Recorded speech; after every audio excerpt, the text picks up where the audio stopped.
Hi guys, and welcome back to another video. So yeah, in this video I'm going to be talking about 10 of the best movies I think I've seen that I went into completely blind. So yeah, when I watched these movies for the first time, I had no idea what the premise to these movies were about. I'd seen no trailers or anything like that. The thing that sort of really inspired me to do this was how I sort of approached Jordan Peele's new movie Nope at the time of filming this video, as I went into that movie knowing as little as possible, and I had a really good time with it. And I just thought, well, what other movies have I seen where I've known nothing about? I've gone in, with the bare minimum knowledge to these movies, and I just had an absolutely spectacular time with them. So I've picked 10 movies that, again, I went into knowing nothing about, maybe just knowing, maybe one or two cast members and maybe who it was directed by, but other than that, nothing about the plot, nothing about the story, and nothing about its cultural impact, shall I say. I just went into these knowing nothing, shall I say. So yeah, I've picked 10 movies that I went into knowing nothing about and just had an absolute blast with. So yeah, kicking it off with the first movie I've picked. Now this is a movie I've talked about a lot. Anyone who knows me knows I adore this movie, and I've said pretty much everything that can be said about it without going into spoilers. So the first movie I've picked is The Last American Virgin. Like I said, anyone who knows me knows I love this movie, and yeah, the only thing I can say is this is a movie that I thought I was going to get into. I thought this was going to be, typical Revenge of the Nerds, Porky's type of movie, and for a good chunk of this movie, that's exactly what it is. But the ending to me is just wow. It's perfection. I've said that to death about this film. But what I will say is this is one of those movies that it was in my Amazon basket for so long. It was about £17 at the time. Unfortunately, this edition of it, the Arrow edition, is out of print now. But yeah, like I said, it was in my Arrow basket for so long. It was about £17, and it dropped to about £11 on Amazon. And that was when I decided, yeah, I'll pull the trigger on it. I'll give it a watch. And as any physical media collector will probably tell you, we all have that pile of movies that is yet to be watched and yet to be seen. And this is one that unfortunately sat in there for so long. And I finally got round to it and watched it, and I just had a blast with it. It was fantastic. That ending changed the perspective of the movie. To be honest, the first time I watched it, I was like, yeah, this is what I expected it to be, and this is where I thought it was going to go. But the last 10-20 minutes of this movie is phenomenal. It's so much better than the movie deserves to be. It just flips and becomes a completely different movie. But yeah, like I said, all of us physical media collectors have that pile of movies that we just do not get round to watching. And this was one that was in that pile, and I gave it a go, and I haven't looked back since. I think this movie's phenomenal. So yeah, that is The Last American Virgin. So the next movie I've chosen is a movie by Tony Scott. I saw this movie when I was at school. It was one movie I picked up. I didn't know, like the title of this video, I didn't know anything about this movie. So the next movie I'm going to go with is True Romance. Yeah, like I said, apart from Christian Slater, didn't really know who was in this movie or what it was about. And this movie just blew me away. I think I must have been about 14, 15 when I saw this movie for the first time. And I had just an absolute blast with it. This was just the perfect blend of character-driven story, action. It just had so much Tarantino-isms about it that I just loved. I loved Tarantino at the time. I still do now. I still think he's great. But when he wrote this script, it was just, with Tony Scott's direction, it's phenomenal. It really, really is. It's one of those movies where you watch it once and you're kind of worried that the second time it won't have the impact, but it really did hold up for me, and I just had an absolute blast with it. The cast is too many names to mention, but yeah, I just had an absolute phenomenal time with True Romance, and it was, yeah, just one of the best movies you could watch going into it knowing absolutely nothing. And it's probably how we should watch movies nowadays. I think trailers just give too much away. But yeah, I just had a great time with True Romance. So the next movie I've picked is a movie that came out in 1997. And yeah, I adore this film. Again, it's another movie I've talked about quite a lot. So I'm going with Paul Thomas Anderson's Boogie Nights. This is a movie I first saw at university. I picked the DVD up because I'd heard that it was a good film, but again, didn't know anything about what the movie was about or about its premise or anything like that. Hardly knew anyone who was in it. I think maybe just Burt Reynolds from the cover. I knew who was in it. Had no idea Mark Wahlberg was in this film. And yeah, I just had an absolute blast with it. So much so, I ended up, shortly after watching it for the first time, upgrading it to Blu-ray because I just wanted to see it in as best quality as possible. And yeah, I again, just the pacing of this movie is just absolutely relentless. I kind of liken its pacing to Forrest Gump. It always is on the move. It's never in one scene too long.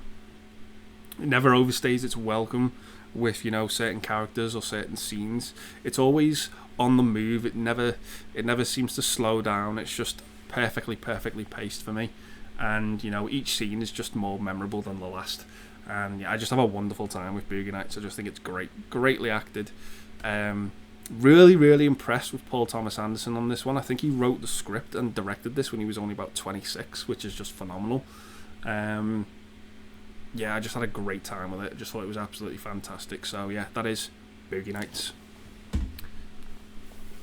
So next up, we've got a movie that was... It came up in conversation, I think, with my good friend Mike over at Cinema X-Men. And we were talking about Michael Douglas movies, and he recommended two movies that he'd seen, which were Black Rain and Falling Down. And I decided, you know, I'll give those movies a watch. You know, just purely the titles came up. We didn't go into the premise or anything like that. And this one came up, and it was, of course, Falling Down. Now, I like Black Rain. I think it's a fun movie, but I just don't like it as much as Falling Down. And I watched Falling Down knowing, again, nothing about it, and it just really blew me away, this movie. I was never ever a big fan of Michael Douglas going into movies. I'd seen stuff like Romance in the Stone, War of the Roses, I think, and Jewel of the Nile, and the guy hadn't won me over yet as an actor. He just really didn't.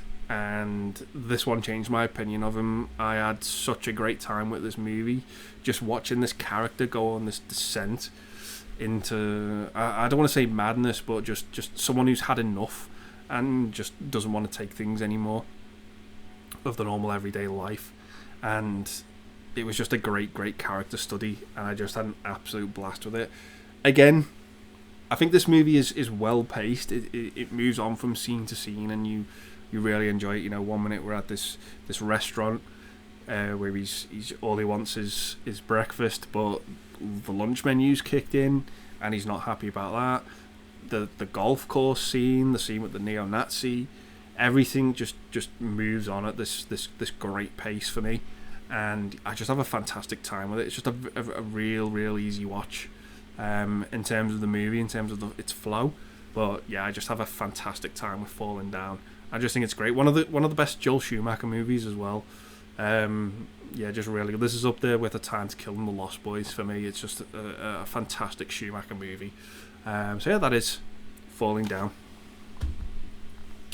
Next up, we've got a movie starring and directed by Robert De Niro, and that is A Bronx Tale. Obviously, I thought this was going to be another sort of Scorsese-esque movie. You know, this gangster type movie like Casino and Goodfellas.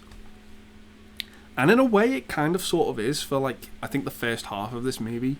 It sort of follows Robert De Niro, who's this bus driver, and his son is sort of befriending this gangster, shall we say, and the gangster is kind of like a father figure to him as well. And Robert De Niro's are very much like, if you want to earn your way in life, you do it the honest way and you do it the proper way. You don't fall in with the wrong crowd and become a gangster.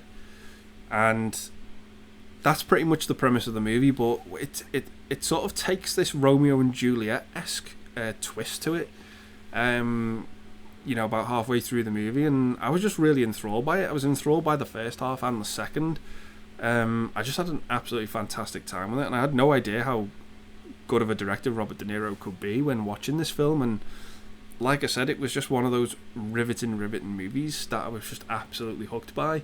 So yeah, can't really say much more about it than that. If you've not seen it, check it out. I had a great time with it.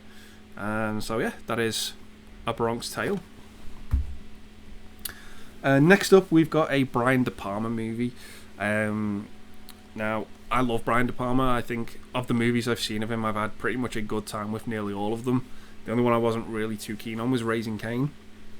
But yeah, this one for me it's fantastic. It's an Al Pacino movie as well. And it's not Scarface. And controversially, I kind of prefer this movie to Scarface. I have a better time with it. And that is Carlito's Way. I went into this, like the title of the video says, knowing nothing at all about it.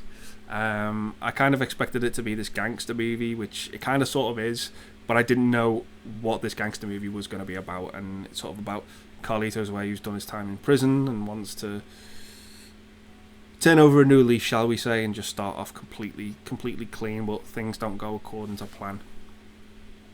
I'd seen Brian De Palma's movie Casualties of War with Sean Penn, who's also in this movie, and it made me a bit apprehensive because Sean Penn just represents humanity at its worst in Casualties of War, and I was kind of like a bit apprehensive, like, well, what's his character going to be like in this? And I don't think he's as bad as his character in Casualties of War, but in this movie he's certainly unhinged and not to be trusted, shall I say. He's just very strange. But Al Pacino in this movie is just absolutely great. All he wants to do is just live a normal life and have normal things going for him, but it just doesn't seem to work out.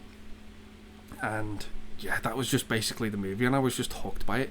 It had so many tense scenes in it, too many to count. The train station sequence at the end is just phenomenal.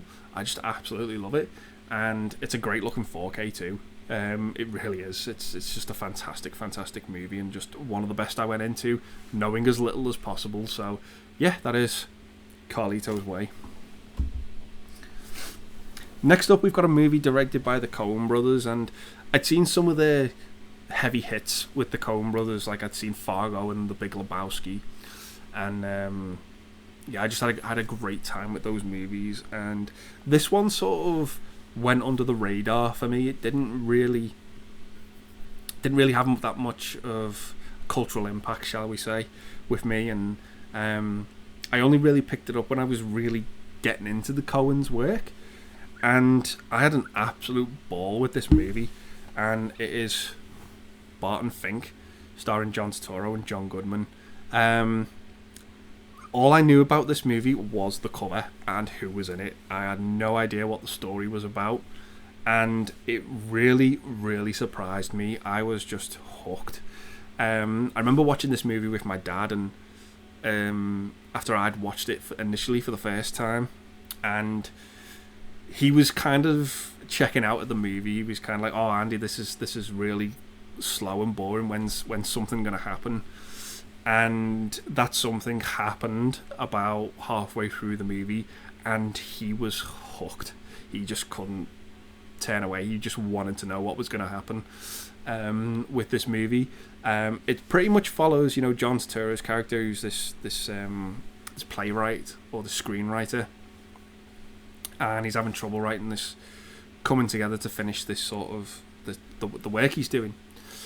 And he ends up, checking into this hotel, and next door is John Goodman.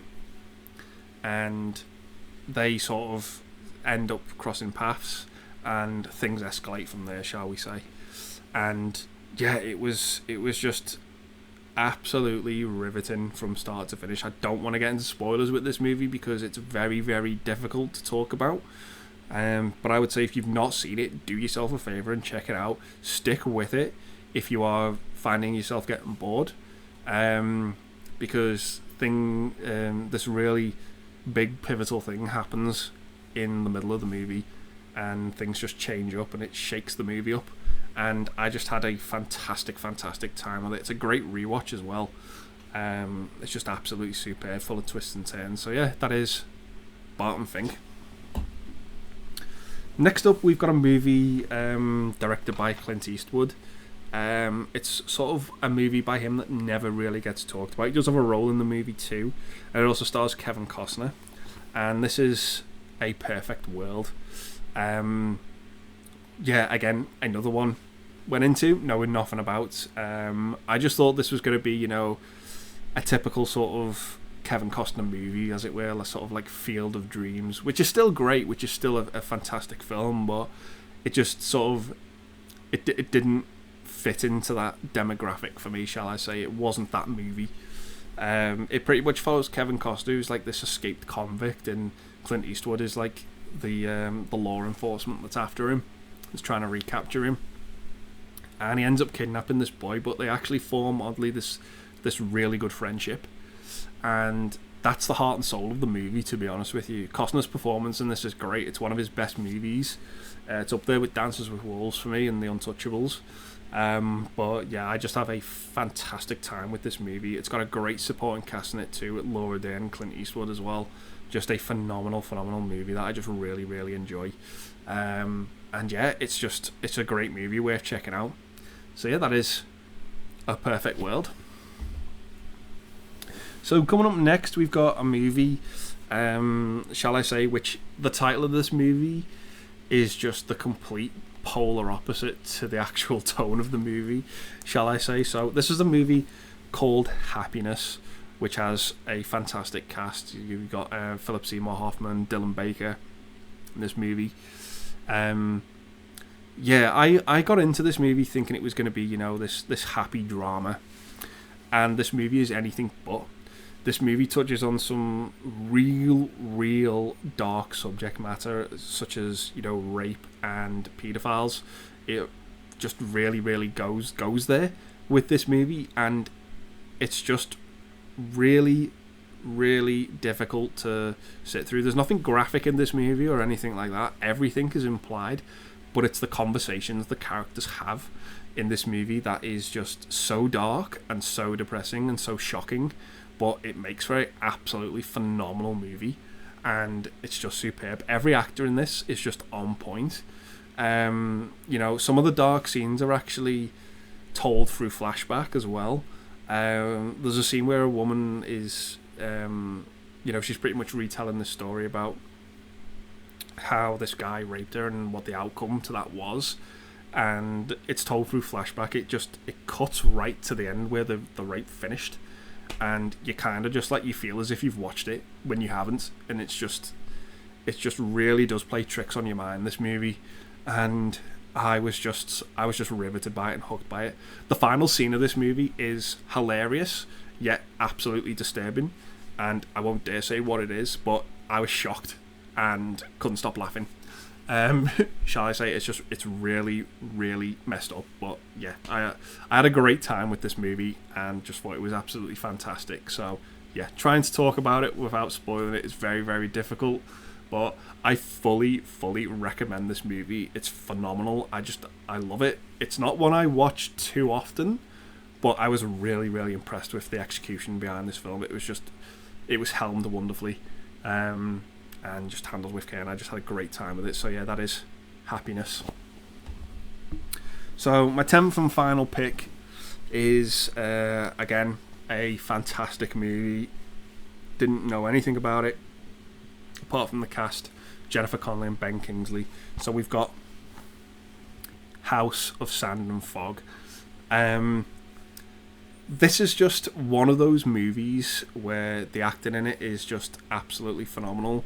I wanted to sort of discover more of Ben Kingsley's work after especially watching Sexy Beast. I thought he was just a tour de force in that movie. He was scary as anything and just phenomenal. Absolute one of the best performances I've ever seen in a movie from any actor ever. And I wanted to check more of his work, and this one was highly rated on IMDb, and that was the only draw for me. I didn't read anything about the plot, didn't read, anything about the synopsis. I just hunted the movie down, stuck it on, watched it, and I was just blown away by this movie. It was riveting from start to finish. The premise is very simple. It just follows Jennifer Connelly, who is wrongfully evicted from her house, and the house is sold on to Ben Kingsley's character. So you kind of feel for both sides of the story to this movie, because no one has really done anything wrong yet, but the characters on both sides do questionable things at times, and if they'd have just stuck it out, things could have probably turned out a lot simpler and a lot easier than they did. But this movie, what the characters do in this movie, escalates to a point where you just sit there and you're just thinking, how did things get out of control this badly? And the ending to this movie is just absolutely shocking and it's heartbreaking. And you just sit there thinking, how did you get to this point in this movie? Just how did things go this badly wrong? And you're just left absolutely sort of gobsmacked, as it were, to this movie's outcome, and it's heartbreaking. Without going into spoiler territory, you just sort of think, wow, if only they'd have just handled things a bit differently. And because no one in this movie's to blame really for this horrible situation that's happened, it's just how the characters deal with it, shall we say. They both sides, are pushed to their limits and have to do things they don't want to do, and it just leads to unforgivable consequences, shall we say. And I just have an absolute ball with this movie because of how well it's made, not because of its content or its subject matter, but it's just a wonderful, wonderful movie from start to finish, and I have a blast with it. So yeah, that is House of Sand and Fog. So yeah, those are it, guys. Those are my 10 picks of movies that I think are just wonderful, wonderful movies that I just went into knowing absolutely nothing about. Just real surprises, shall we say. And I'm glad I own them. I'm glad I have a fantastic time with them. And they just are movies that caught me off guard with their content and how well executed they were. So yeah, I'm going to leave the video there, guys, and say thanks very much for watching. Stay safe, and I'll see you in the next one. Bye for now.